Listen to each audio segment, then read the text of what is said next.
The stances that we've been talking about lately, front stance, of course, for the white belt in both the junior and adult classes.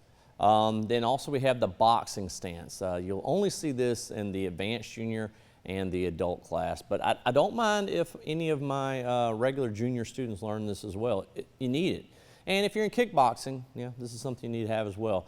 This is just a basic boxing stance, okay? And I'm going to show you how to do it. The big thing to keep in mind is that it's a comfortable fighting stance, that you're going to be in a position where you're ready to move and everything is all covered up and you're in a nice, tight, protective position, okay?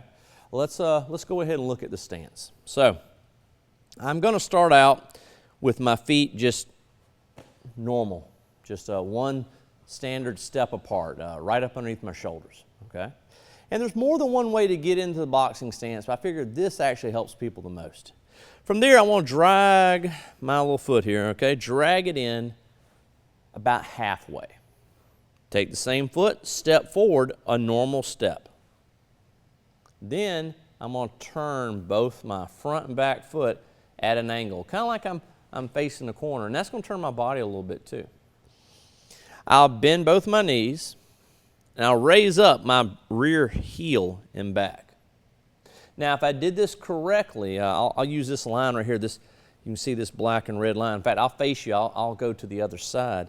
If I do this correctly in my boxing stance, you should see a line from my front toe to my back heel. That's kind of how my body is going to be. And it could be a little bit more where I'm not exactly on that line.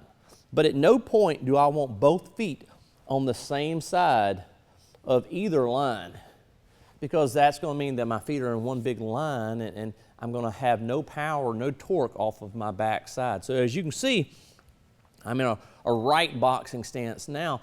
Now I can twist my hips because of the fact they're on two separate sides of this line, okay? And if you can twist your hips, you can get power. If I put them side by side, I can't twist as much, and that means I'm not going to have any power. So again, I'm facing you again. I don't always have a line on the floor, so I'm going to do it without the line. I step in, halfway, step forward, a normal step, turn my feet, my body, everything to the corner, just a little bit. Don't go, all the way.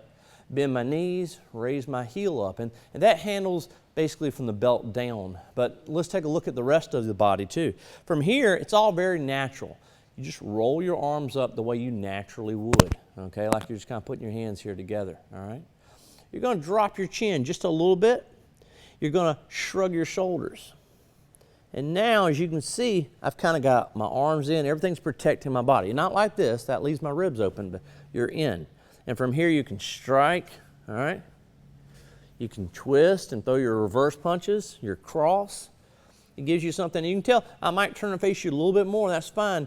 Just don't face the person dead on. It makes it too easy to get kicked in the stomach. But there we are, all right? There's our boxing stance, all right?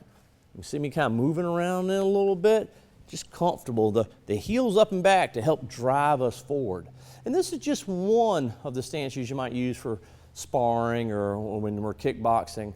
But it's a good basic one to start off with, and I like it when we're doing our jabs and our crosses. So it's a boxing stance, just one step out to the side, step in halfway, step forward, turn your body. Everything's natural. Knees are bent, heels up, curl your arms up, drop your chin, shrug your shoulders, and you're in your boxing stance, all right? That's what I want to see. Start working on it, and hopefully you'll get it checked off very soon in class.